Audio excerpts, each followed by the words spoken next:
అపోస్తుల కార్యములు 16వ అధ్యాయము 25 నుండి 26 వచనాలు చదువుదామండి. అయితే మధ్యరాత్రి వేళ పౌలును సీలయు దేవునికి ప్రార్థించుచు కీర్తనలు పాడుచుండిరి. ఖైదీలు వినుచుండిరి. అప్పుడు అకస్మాత్తుగా మహాభూకంపము కలిగెను. చెరసాల పునాదులు అదిరెను. వెంటనే తలుపులన్నీయు తెరుచుకొనెను. అందరి బంధకములు ఊడెను. మధ్యరాత్రి వేళ అని అపోస్తుల కార్యంలో మొట్టమొదటిగా ఇక్కడే రాయబడ్డదండి. ఇన్ ద నైట్ టైం, మధ్యరాత్రి వేళ. చీకటి అని అనుకున్నాం కదా, అంధకారం అనుకున్నాం కదా. ఈ చీకటి అంధకారములోనే దేవుడు ఒక నూతన కార్యము చేయగలుగుతాడు అని నమ్మిన వారు ఉంటే హల్లెలూయా అని చెప్తారా? ఈ మధ్యరాత్రి సమయము, ఈ కటిక చీకటి సమయము మన జీవితాల్లో చూసినప్పుడు మనకు ఎలాగుంటుందంటే, ఈ మధ్యరాత్రి ఇంకా ఇప్పుడు ఇట్లానే కటిక చీకటి వల్లనే ఉంటుంది, ఇంక ఉదయము రాదు అనే పరిస్థితిలో ఉన్నట్టు ఉంటుంది. కానీ ఆ మధ్యరాత్రి సమయంలో, అంటే ఈ అంధకార కన్నీటిలో, పోరాటాల్లో, దుఃఖాల్లో, అప్పులో, సమస్యలు తీరని పరిస్థితులు మీరున్న ఈ సమయంలో దేవుని స్తుతిస్తున్నప్పుడు ఏం జరుగుతుందంటండి? భూకంపాలు అదిరిపోతుందంట. చెరసాలలు తెంపబడతాయి, చెరసాలలు విప్పబడతాయి, బంధకాలు తెంపబడతాయి. ఈరోజు ఎంతమంది నిజంగా స్తుతించగలుగుతారు? అంధకార పరిస్థితుల్లో ఎంతమంది ఉన్నారంటే ఎత్తారు ఇందాక. అట్లాంటి పరిస్థితుల్లో can you say I will still praise my God? Midnight where you do not see anyway. Midnight అన్నదానికి సాదృశ్యం ఏంటంటే, బయట దారి ఏంటో కనపడదు, నెక్స్ట్ స్టెప్ ఏంటో కనపడదు, ఏమి చేయాలో అర్థం కాని పరిస్థితి. అంత కన్నీరే, అంత వేదనే, అంత ఆగిపోయినట్టే, అంత ముగిసిపోయినట్టే ఉంటుంది. చీకటికి సాదృశ్యం, మధ్యరాత్రికి సాదృశ్యం. కానీ ఆ మధ్యరాత్రి సమయంలో వారంట దేవుని స్తుతిస్తూ ఉన్నారంట. ఈరోజు మీరు స్తుతించగలుగుతారండి? ఇప్పుడు మిమ్మల్ని స్తుతించమంటే చాలామంది ఎలాగ స్తుతించాలి, ఎలాగ స్టార్ట్ చేయాలి అని అంటూ ఉంటారు. కానీ నా పరిస్థితుల్ని మార్చబోతున్న నా దేవానికి స్తుతులు అని చెప్దామా? నా మధ్యరాత్రిని నువ్వు వెలుగుమయంగా చేయబోతున్న దేవానికి స్తుతులు, నీకు వందనాలయ్యా. నా స్థితిగతులన్నీ మార్చిదే ఉదయాన సంతోషాన్ని ఇచ్చే దేవుడు నీకు స్తుతులయ్యా. విశ్వాసం ఉన్నవారు స్తుతిస్తారండి, విశ్వాసము లేని వారు స్తుతించలేరు. ఈరోజు ఆ విశ్వాసము, ఆ పౌలు శీలలు, ఆ స్తుతి బట్టి, ఆ కృతజ్ఞత బట్టి దేవుడు వారి జీవితంలో కార్యము జరిగించాడు. యెషయా 9వ అధ్యాయము 2-3 వచనాలు చూద్దామండి. యెషయా 9. చీకటిలో నడుచు జనులు గొప్ప వెలుగును చూచుచున్నారు. మరణాఛాయ గల దేశ నివాసుల మీద వెలుగు ప్రకాశించును. నీవు జనమును విస్తరింపజేయుచున్నావు, వారి సంతోషమును వృద్ధిపరచుచున్నావు.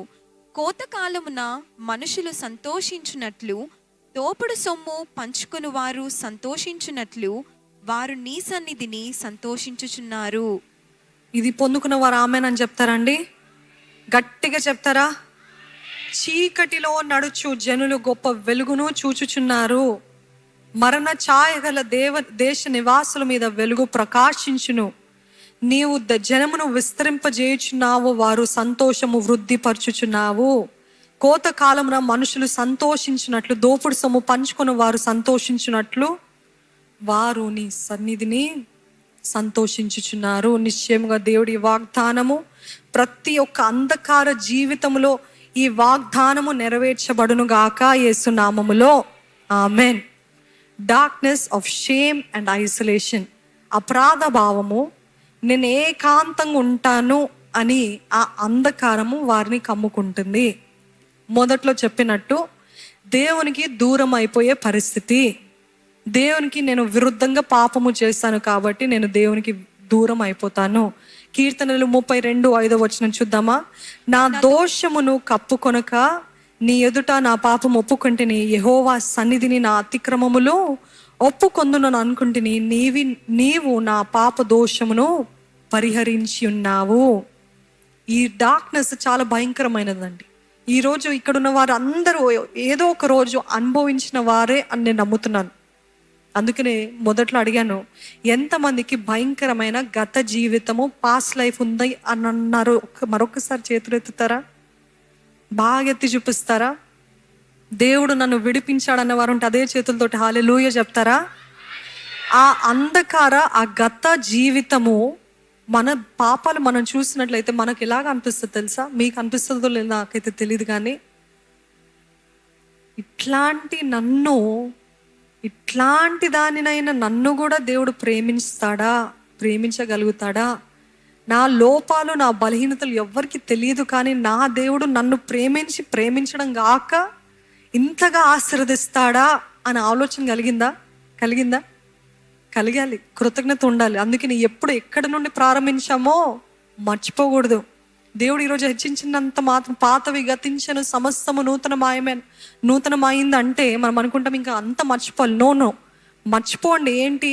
పాత సంబంధాలు వదిలిపెట్టండి, పాత బ్రతుకు వదిలిపెట్టండి, అవి మర్చిపోండి. కానీ ఎక్కడ నుండి ప్రారంభించామో, ఎక్కడ ఒక పంది వలె జీవించిన మనల్ని, ఒక కుక్క వలె రోడ్ పైన తిరుగుతున్న కుక్కల వలె జీవిస్తున్న మన జీవితాన్ని దేవుడు మార్చి ఈరోజు అధికారం అనే ఉంగరము ధరింపజేసి, ప్రశస్తమైన వస్త్రాలతోటి మనల్ని ధరింపజేసి, ఈరోజు నువ్వు నా బిడ్డవి, నా కుమారుడివి, నా కుమార్తె అని చెప్తున్న దేవుడికి ఎంత రుణస్థులమండి మనము.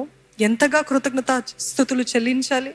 అట్లాంటి జీవితము, వేశ్య లాంటి జీవితము, వ్యభిచారి వంటి జీవితము, ఎంతో పాపి, ఎంతో త్రాగుడు, డ్రగ్స్, వీటికి అలవాటైన వారిని విడిపించాడు దేవుడు. ఎవరైనా అట్లాంటి వారిని విడిపించిన దేవుడు ఈరోజు అంటున్నాడు, మిమ్మల్ని చూసిన వారు అనగలుగుతున్నారంటే హౌ హ్యావ్ యూ చేంజ్డ్, ఎలాగ మార్చబడ్డావు అని చెప్పగలుగుతున్నారంటే కేవలము నా దేవుని కృపనే, కేవలము నా యేసే ప్రేమనే.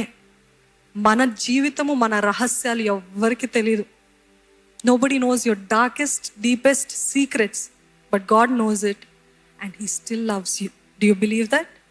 అవన్నీ తెలిసి ఆయన ఇంకా నువ్వు ప్రేమిస్తున్నాడు. ఈరోజు మనం ఆలోచించిన ఆలోచనలు ఈరోజు ఎల్ఈడి స్క్రీన్ పైన వేయబడితే ముఖం చెల్లుతుందా? అసలు చెల్లదు.